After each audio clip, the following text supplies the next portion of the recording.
Hello friend, this is Sudha. This is your psychology class. Psychology में हमारा topic चल रहा था बुद्धि, इंटेलिजेंस। में हम बहुत सारे चीज़ें पढ़ चुके हैं। अभी हमारा टॉपिक चल रहा है बुद्धि के सिद्धांत। बुद्धि के सिद्धांत में भी हम एक तत्व सिद्धांत, द्वितत्व सिद्धांत, बहु तत्व सिद्धांत, बहुबुद्धि सिद्धांत, बहुत सारी चीज सिद्धांत हम पढ़ चुके हैं। आज का हमारा टॉपिक स्टार्ट होता है बुद्धि का त्रिआयामी सिद्धांत। बुद्धि का त्रिआयामी सिद्धांत, जिसको थ्री डायमेंशनल थ्योरी भी कहते हैं, त्रिविमीय सिद्धांत भी कहते हैं, या बुद्धि का संरचना सिद्धांत भी कहा जाता है। एग्जाम्स में इसका क्वेश्चन आ जाता है इस तरह से कि बुद्धि का संरचनावादी सिद्धांत किसने दिया था या संरचना सिद्धांत किसने दिया था। तो उस हिसाब से अभी मैं आपको सारी चीजें क्लियर करने जा रही हूँ। ठीक है।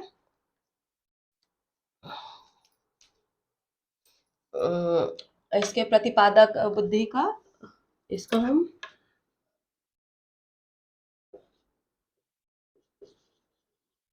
बुद्धि का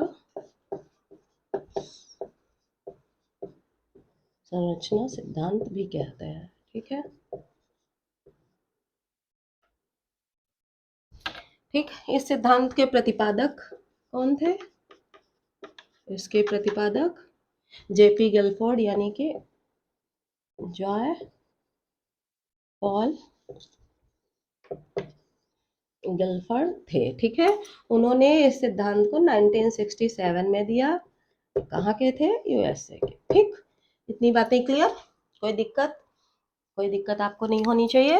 ये इतना बुद्धि के सिद्धांत से संबंधित चीजें हैं, मेन इंपॉर्टेंट। अब इसको त्रिविमीय सिद्धांत क्यों कहा गया है? एक मिनट।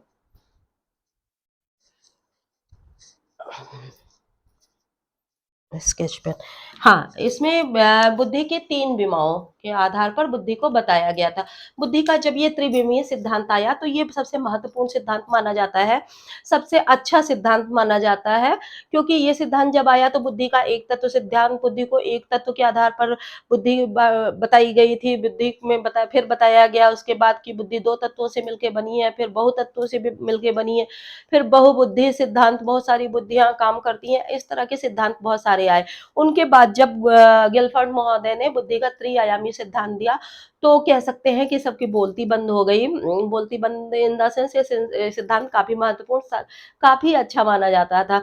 जब ये सिद्धांत आया तो इस सिद्धांत में बुद्धि की में जितनी भी चीजें हम करते हैं, हमारी लाइफ में जितनी भी चीजें होती जाती हैं, उन सब चीजों को बुद्धि के इन तीनों आयामों में संकलित कर दिया था गिलफोर्ड महोदय ने। इसी वजह से इस सिद्धांत को महत्वपूर्ण सिद्धांत माना जाता है।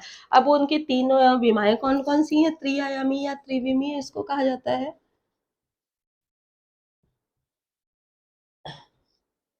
ठीक है, देखिएगा इसका फिगर। वैसे तो ये ऐसा फिगर जैसा कुछ पूछा नहीं जाता है, पर हाँ 11th 12th या ग्रेजुएशन वाले जो बच्चे होंगे उनके लिए काफी महत्वपूर्ण है।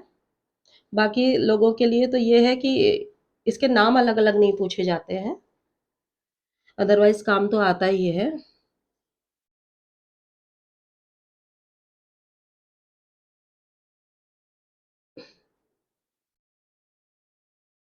ठीक, ये हमारा हो गया विषय वस्तु।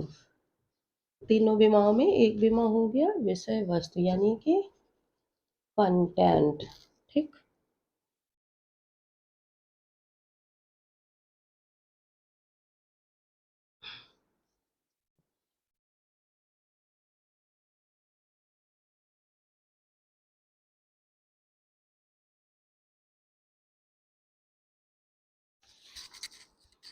ये हो गया टॉपिक हमारा संक्रिया का।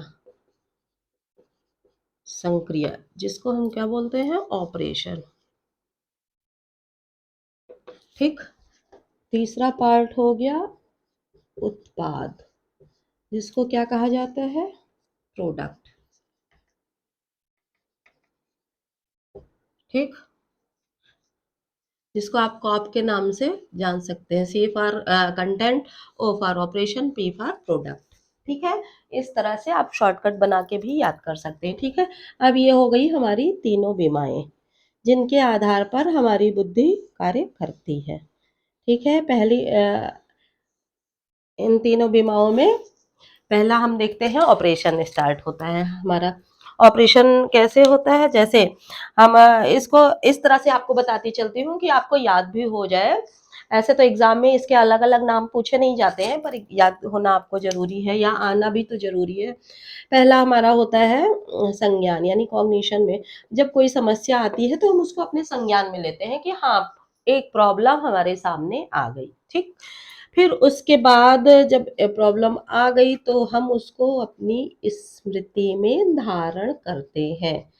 क्यों धारण करते हैं? क्योंकि प्रॉब्लम पता होगी तभी आप जो संक्रिया है कर पाएंगे, यानी उसके बारे में आप सोच पाएंगे आगे कि आगे क्या करना है इस प्रॉब्लम के लिए। फिर तीसरा हमारा टॉपिक आता है संक्रिया में स्मृति लेखन।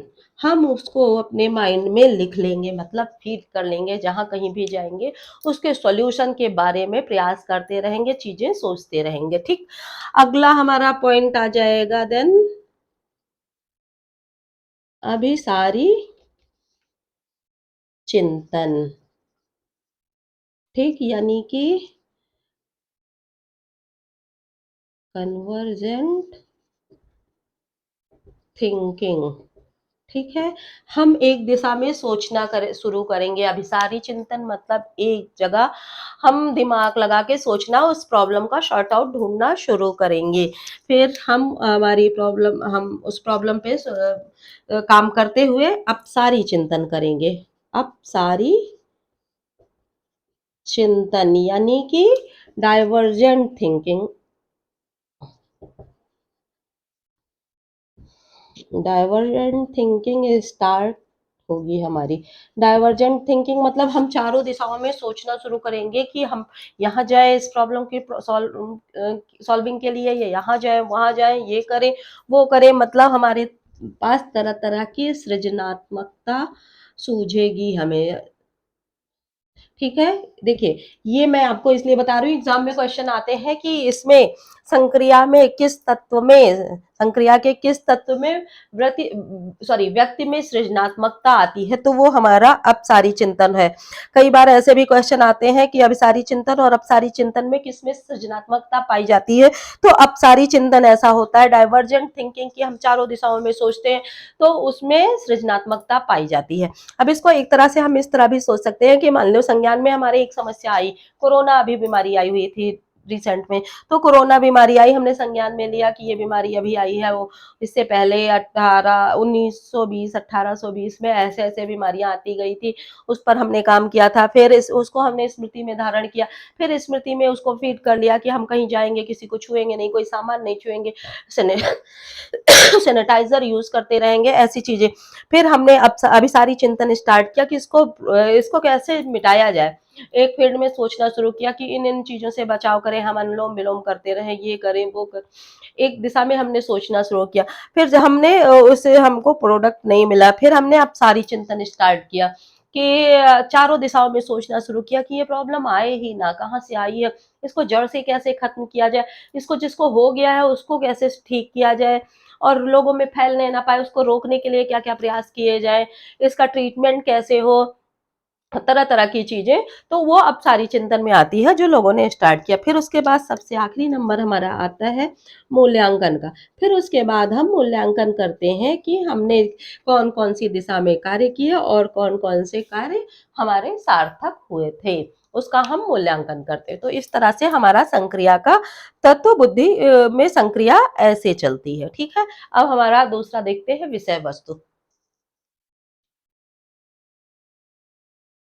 विषय वस्तु में देखिए, उसमें हम विषय वस्तु ढूंढते हैं, वो सामग्री कैसी हो सकती है, दृश्य भी हो सकती है, श्रव्य भी हो सकती है, ठीक। फिर दूसरी चीजें हम देखते हैं, कोई चीज जो सामग्री ढूंढते हैं वो आकृतिक भी हो सकती है, उसकी कोई आकृति हो, ठीक। वो सांकेतिक भी हो सकती है ना, सांकेतिक भी हो सकती है।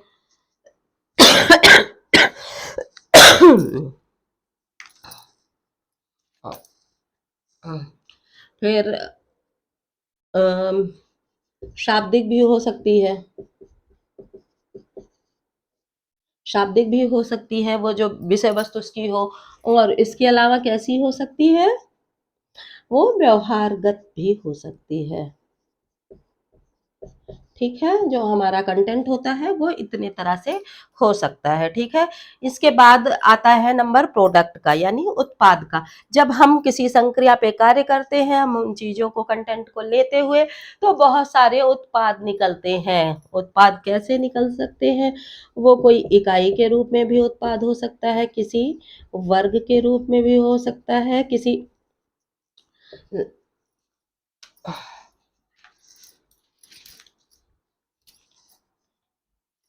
प्रणाली के संबंध में हो सकता है, किसी